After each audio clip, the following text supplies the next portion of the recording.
Hey everyone, I'm Gory Vincent from the Walled Lake Penny Saver. And I'm Drew Edwards from the Downriver Mop. And we're the Dollar Show critics. Every week we go to the dollar shows to find out if they're worth your dollar. That's right, Drew. So let's take a look and see what's playing up at the Dollar Show this week. Well, first up, we've got Seth Rogen in The Green Hornet, starring as a playboy millionaire turned vigilante crime fighter. Casting Seth Rogen as a playboy millionaire is kind of like casting Ashton Kutcher as a doctor. And speaking of Ashton Kutcher, he's in No Strings Attached with Natalie Portman, which is also played up at the Dollar Show. That's right, Natalie Portman, fresh off her Oscar win for Black Swan. Now she's in a raunchy romantic comedy with Ashton Kutcher. You know, apparently nobody told her, Drew, about your rule that no movie starring Ashton Kutcher can be that good. That's not a rule, Gory. That's reality. We'll see about that, Drew. And yeah, speaking of Black Swan, Natalie Portman, the movie she won the Oscar for, that is also playing up at the Dollar Show this week, Drew. Wow, 2 Natalie Portman movies playing at a Dollar Show. She should win an award or something for that. That's right. She should get like the Dollar Show, like a DVD of a Wesley Snipes movie. Ooh, I hear they got Blade 6 playing over in Indonesia. Ooh, that might be a Region 2 disc, Drew. Gonna have to reformat that one, I guess.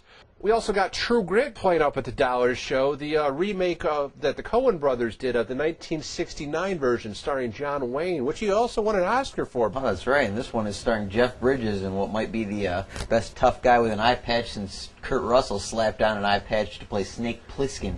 Call me Snake.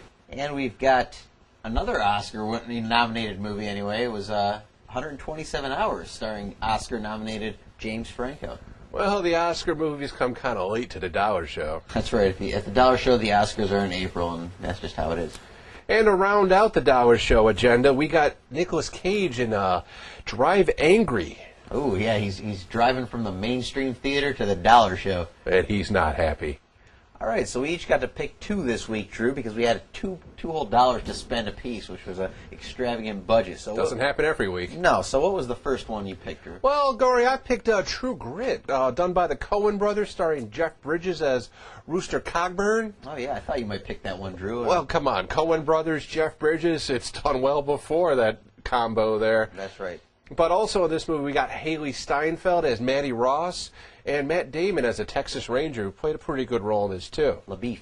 Now, this movie starts off when Maddie Ross's character's father gets killed by a guy that's basically working for him, and he double-crosses her father and just kills him. Yeah, you gotta hate it when the hired help turns on you like that. So Maddie goes off to the town that her father was killed in to recover his body, and she wants a little revenge here. So after she tries to find these people, she can't find them herself. She goes in and finds the U.S. Marshal, played by Jeff Bridges, and she finds him in the outhouse, and he's not too happy to talk to this 14-year-old. No, he's having an aggressive bowel movement. It was not pleasant, but rather damn humorous. I like that scene a lot. Good way to introduce the character that was not found in the original. Yep, and you don't see him at all. Not at all. Not until a couple scenes later. So after Maddie retains Rooster's services, they go off with LaBeef, who shows up because he's a Texas Ranger, and apparently this guy that they're looking for, played by Josh Brolin, I believe he was. That's right. And he killed a senator down in Texas, so the Texas Rangers after him, too. So it's basically LaBeef, or LaBuff. LaBeef, no relation to Shia LaBeouf. No? No. They kind of got that same douchebag quality. No, let's be fair. You don't think so? No. David's a little less douchey? A little bit. Yeah, a little bit, but he had that mustache this movie, so... Quite a good mustache. So we got Rooster, Maddie, and LaBeef all looking for this guy that killed Maddie's father, but all for different reasons. Now, Haley Steinfeld in this movie, I really enjoyed her witty humor here. Yeah, she had a nice delivery, I think. Yeah, her and Jeff Bridges as, like, the witty, like, drunk guy, too.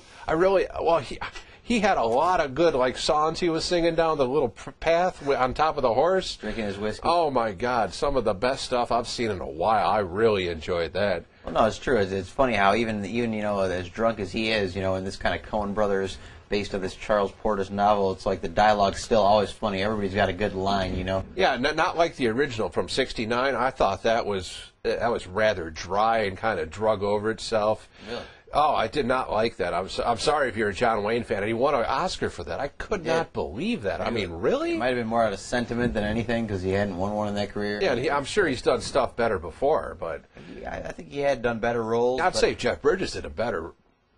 You know, that's going to be up for debate. You know, I'm sure we might get some fans that might debate that, but yeah, send your. Oh, come on! He was a lot more funny than the Duke. I agree. I think A lot more funny. I think he had more heart into it too. I'll say this: my dad, who is a big fan of John Wayne, I should say, and all of John Wayne's movies and the original True Grit, he saw this remake and said he thought Jeff Bridges played a better character. I definitely concur with that. Yeah, so there you go from my dad. From his dad. Hey, Mr. Vincent, thank you. Now, Gory, I really found this movie enjoyable. I didn't really think I'd get into it that much because it's a Western and all, but I mean, the cast kind of drug me into it, especially Haley Steinfeld, her first movie, I believe. Yeah, it is her first movie. I mean, come on, right there, and you got Jeff Bridges and Matt Damon, and they all played great roles with a good story. I'd have to say this is definitely a hell yeah. I'd go out and see it. Well, yeah, that's it was Oscar nominated, Drew. And it is. Well, that doesn't mean much. It doesn't. That's true. Sometimes movies get Oscar nominated, and I see them, and I'm kind of like, really? I don't Yeah, kind of like this King's Speech. I mean, come on, just get it out. Ooh, all right. Let's not angry the stutterers. But you know what, Drew? I am going to have to agree with you on this one. This was a solid. I also saw the original, and I got to say this one improved on it in every way. Definitely. It was a shorter running time, better. Higher energy. More. It had a better pace. It had more humor to it. A lot more. Better characters. More authentic. The scenes were good in the original one. It was nice out in the vistas and nature. This one has that, and everything's just a little more gritty, a little dirtier. And I think, you're right. Great performance from Haley Steinfeld. Everything in this. I mean, Jeff Bridges gives such a great performance. You could practically smell the guy. Like, ooh, he must not smell good. Like you could just. I'm sure John Wayne didn't smell too good neither. But come on now. Yeah, Bridges in here, he does something kind of halfway between like a Billy Bob Thornton and Sling Blade and like a later day Clint Eastwood, And it's a real like growly whiskey voice, like he's got. Yeah, but I just enjoyed the hell out of it. I really did. I mean, like I said, I didn't think I was going to, but come on. You need subtitles at first to understand what he's saying, but then after a while, your ear attunes to it, and you say, all right, I got what he's saying now. And you're right, he sings some songs. I love the songs. Oh, yeah.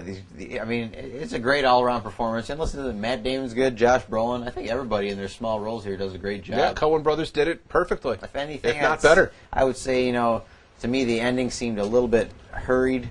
Like, when the ending came, it just seemed like it was, now here's the climax. Like, maybe that final build to the ending wasn't like something off seemed in the timing of that. But that could have been just the nature of the story and the way the novel was told, but it just seemed like when it finally ended, it was really quick. But I did find the end, I got to say, touching. It almost brought a little tear to my eye, and actually. And of course, the ends of the both movies, the 1969 one and this one, are kind of different a little bit. They are. I think the Coen Brothers one is more faithful to the novel. Yes. They won the Oscar with No Country for Old Men by being faithful to that novel, and they were nominated for an Oscar for this one. Didn't win it, but kudos all around, and that gets 2 hell yeahs from us.